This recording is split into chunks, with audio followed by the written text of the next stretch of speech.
আসলে ঈশান সাহেবের কোনো ভুল নেই। একদম চুপ।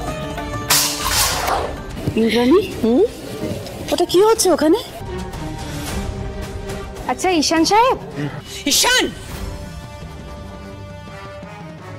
দেবীমা, আজকের পর থেকে আর কোনোদিন যেন আমাকে তোমার মুখ না দেখতে হয়। মা, তোমাকে কি কারণে এই মন্দিরে আসতে বলা হয়েছিল ভুলে গেছে বোধহয়, না? আসলে ঈশান সাহেবের কোনো ভুল নেই। একদম চুপ।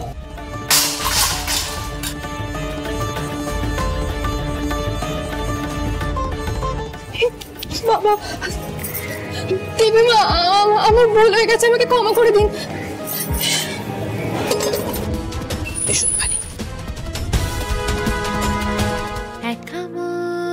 দেবীমার আশীর্বাদ। রামধনু চায় ছুপি ছুপি নিজেকে। আজই ডাউনলোড করুন আর এনজয় করুন আপনার পছন্দের শো।